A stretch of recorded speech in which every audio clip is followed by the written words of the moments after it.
culture is a component of that core team that builds that original organization, and it's very informal in nature. And what I learned through my experiences was the necessity of the formality of that culture, really instilling that throughout the organization and making sure that that was held accountable. In order to keep the same style of growth, I think that's the most important thing, is that formal culture. Welcome to Grow Think Tank. This is the one and only place where you will get insight from the founders and the CEOs of the fastest growing privately held companies. I am the host. My name is Gene Hammett. I help leaders and their teams navigate the defining moments of their growth. Are you ready to grow? Every leader knows that their people are important to the scale of their company. Growing fast requires you to have the right people in the right seats, and you have to be the leader that inspires them. Now, one way to do that is by paying them a lot of money. But I found that that's really short term, because people do appreciate money. But in this day and world, there's so much more than money when it comes to work that we want to make sure we're creating the right experience for those employees so that the company does scale. And how do you do that? Well, I think you put culture first. When you put the people in your business first, when you create a space that they're able to do their best work, they're able to share their full self, they're able to come with the issues they have, whether it be personal or professional, and they're able to create a place where they have friends at work and they have leadership that understands them, has empathy. All of that is about putting culture first. And that's what we're going to talk about in this episode. We have Chris Crosby, the founder and CEO of Compass Datacenters, and they were on the Inc. list, number 1193 in 2021. And this is the second year time on the list, but they've had an incredible run of fast growth. Well, what could we learn from that? Well, Chris talks about the power of put culture first. What that means, what are the details behind that? What do we see inside the organization from a day-to-day and week-to-week ritual pattern? All of those things inside this episode. If you're thinking about what does it take for your company to go to that next level, it starts with you, the leader. You have to lead by example. You have to take your skills to the next level. Do you know how to lead more effectively? Think about that question for a second. You must have an answer to that question if you want to continue to evolve and be the best leader you can be. Leading more effectively is not a shot in the dark. It's not putting your head down and just getting the work done. And it's not just hitting your goals. It's about you showing up as the leader that you need to be for your people to feel inspired and feel a sense of ownership and to really push through the challenges in front of them. All of this is about you being the best leader you can be. If you have questions about what's next for you in your leadership, all you have to do is go to genehammett.com. You can schedule your call with me, which is not a sales conversation, but it's a chance for you to understand yourself, understand what's getting in your own way. If you don't understand what's getting in your own way, you won't be able to address it. You won't be able to have workarounds and have tools to overcome it. You will just let them persist, and that will eat away from the inside. Just go to genehammett.com, schedule your call. I want to talk to you about your next step as a leader. That clarity call will help you figure out what's holding you back and give you a plan to move forward, all inside that short 30-minute call with me. Just go to genehammett.com and schedule your call. Now, here's the interview with Chris. Hey, Chris, how are you? Doing great, Gene. How about yourself? I am fantastic. Excited to have you on the show. Very excited to be here. I would love for you to tell us a little bit about Compass Datacenters. So Compass Datacenters provides our customers a secure place to plug in wherever they grow. We are really focused on what's known as the wholesale data center space. We provide large facilities for some of the largest companies in the world to house their equipment. Perfect. And you guys have grown fast. You were on the Inc. list. When you got the news that you were going to make the list, and you're what, almost 1193? Is that the exact number? Yeah, it's been crazy. It's been like 400% over the last 3 years. We're looking at another 100% this year. So we've made it a couple of years in a row. It's been pretty vertical run. What is it like to lead a team that's growing that fast?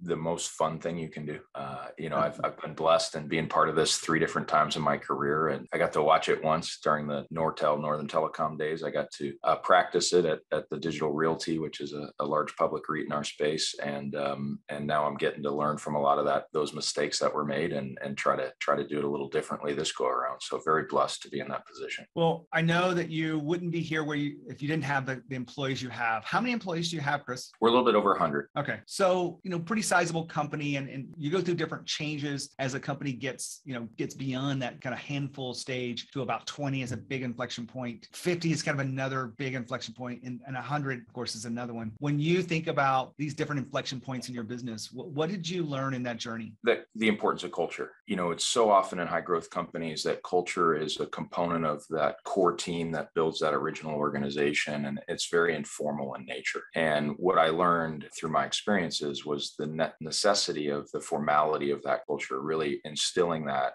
throughout the organization and making sure that that was held accountable. In order to keep the same style of growth, I think that's the most important thing, is that formal culture. When you think about culture, what are the elements you're looking at? So a few different things. One is we don't think about it in terms of values. It's not an eagle on a wall with a pithy phrase underneath it. We think of them as core convictions. So what are the behaviors that are the core attributes of our star performers? And boiling those down to the essence, you can't be them all the time, but when you break them, can you call yourself up to them? And for us, we have 4 core convictions that are essential to our business. And then we have some cultural principles that flow out of that, that help people figure out how to apply the culture day in and day out to their job. I never heard people use the core convictions. Where did that come from? I worked on it with my coach. I got a life coach back in 2006. And, what was important to us was it not being aspiration. And so the word conviction, meaning, you really feel it when you break it. That's what we wanted for our organization. And so it's been a very powerful change of a term from value to conviction. I love that distinction. And that was in 2006. So that was a long time ago. Why did it carry forward to this business? Well, so when we started the business in 10 years ago, in 2011, that was, we started with these convictions, and that was important to put culture first as part of it. And that was when we came up with that concept. And really the first element that we had as an organization, and what spawns all of our convictions is our first one, which is our anchor of humility and pride out. And what we mean by that is from a C.S. Lewis perspective, kind of not thinking less of yourself, but thinking of yourself less, always starting with others is the essence of our culture, and everything spawns from that. So obviously you can't do that day in and day out. So you're going to get convicted by it. So it's not something you aspire to be, but it is something that you try to be every single day. You said something in there that I didn't want to, make sure we don't forget. You said put culture first. A lot of people would probably disagree with that. I've had many conversations on this, but fast growth companies think differently about people and culture. What do you mean by put culture first? It means that you value culture better than performance. If you really believe that you're on a growth curve that is going to achieve to astronomical levels, you can't sacrifice the culture for the performance of the day. Because what happens is you fast forward a year, 2 years, 3 years, you build out that middle management layer, and it's completely diluted at that point. And whatever you think you had as a growth platform now is completely changed. And that's when you start to see the breakdown of the organization. So I think by putting culture first and having those behaviors be paramount inside of the organization, it's very difficult. That means we can fire an A player who doesn't exhibit the behavioral characteristics that the culture demands in the company. And that is antithetical to most businesses. But I will say that from a growth perspective of really creating a sustaining legacy brand, that it's a necessary trade-off. And you see it with the great companies that are out there. Now hold on for a second. Chris said culture before performance. Now a lot of people think it's the other way around. You want to make sure that you hit your goals and hit your profitability, and those are the most important things. That's what the board is looking for. But I want you to think about this for a second. All of those are a byproduct of having the people feel like they're in the right place, that culture is moving, is a well-oiled machine. And that culture is such an important piece to your leadership. You want to make sure that you put culture first. This whole episode is about that. But this is a specific example that I want you to make sure you really understand, that if you continuously put performance before culture, you will make different decisions, and that will drive the company in the short term, but they will make it a long-term impact that you may not be able to recover from without a lot of pain and stress. So put the culture first. Back to Chris. I've written articles about this for Inc. magazine. I've talked about it in the podcast before, but firing an A player because they don't live to the values is a challenge for many people who are trying to make a profit and trying hard to retain the right talent, attract the right talent. But you found, I'm assuming you mentioned this because you've had to do it. What was it like after you fired that A player that wasn't a fit? it? It's always those situations where you create the things in your mind about why it can't get done and how come it's going to create a problem and all of these sorts of things. And it's once you rip the Band-Aid off, it's like a release valve in many cases. And the amount of people that come up and the amount of people that then can blossom because they've had this hero inside business that's dominating things, it's amazing to watch the growth of others. And I think that's the best part about when you get rid of those heroes. We have a little phrase, kill all the heroes. When you get rid of those heroes, you can really allow others to step up and find opportunity. That's what I've seen with my clients, and I've seen with different people that have been able to do that. But it takes a lot of courage to let go of that A player. But you've seen the other side of what happens to everyone else, and the impact on the many is much better than that impact of that few that one person has been bringing to the organization. Is that fair to say? Absolutely. But to act like that's not a difficult choice, or you don't take too long to make it, would be a lie, right? You'd be lying to yourself. You just said something there, and I feel like this conversation is really conversational. This interview is conversational. The thing that you just said something that was really interesting. Sometimes we take too long to make these decisions. Are you getting better at that as a leader? Feeling that the tension that's up, and you're having the conversations before you would have had them in the past? Absolutely. But now the next challenge for the organization with where we're at on the growth curve is can my team do the same? Yeah. And so coaching them through those things and really, you've got to be able to permeate that throughout the organization. If you truly put culture at the core, surround it with great talent and then adapt strategy accordingly, and you really hold that culture as the core of the business, then all of your talent has to hold the same ideals. That's what we're really trying to permeate through the organization. Chris, again, you mentioned coaching. It's something that I know is important inside of leadership, but a lot of people don't value it and don't really go after it. Did you go after any formal training, or is this just something that has come natural to you, or something that you've worked on as you've grown as a leader? It definitely is part of my personal growth. Have I done formal training? No. Do I like to read a lot? Do I like to get a lot of different sources from a lot of different places? Absolutely. I think for me, part of that, I'll go to a principle that we have. One of our principles here is failure on the path to success, and that we know that successful people fail before they get to success. They don't just have a straight path. And I think that's why coaching is so important, right? A coach isn't sitting there and telling you, don't ever make a mistake. A coach is when correcting and helping you see where you can learn how to avoid a mistake, or, hey, you did that this time and let's go do it next time. And I think that double loop learning, that allowing people to go in the ditch, allowing people to fail is a really important trait. And I don't think you can do that by being a direct task-oriented leader. Now, hold on. Chris just said failure is on the pathway of success. Well, we all know that we have gotten to where we are today because we've gone through some tough times. We've gone through very difficult situations that have made us more resilient, maybe made us more confident, and allowed us to understand how to move forward through these tough times. But why do we not let our employees do that? Why do we, kind of protect them and keep them from failing? I'm not saying we need to fail on a mass scale, but they need to be able to take chances, make decisions, feel empowered on that journey, because that's the way they get to be a productive leader. And failure on the pathway of success is a good way to understand that, because it's true. It's true for us. It's true for you. It's true for nearly everyone that I know.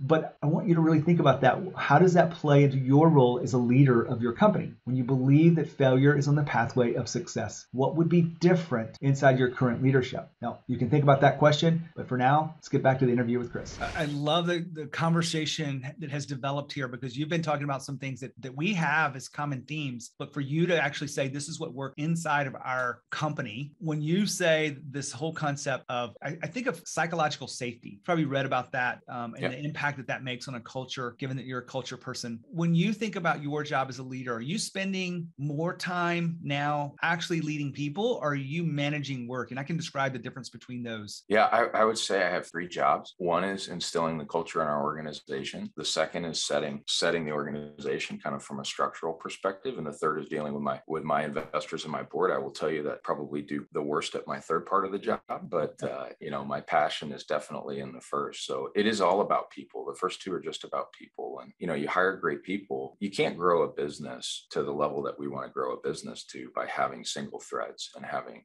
single empires. It just doesn't work. Chris, you get a smile on your face when you talk about the people inside your organization. What have you learned about people as a leader of other leaders in this fast growth journey? People are are everything.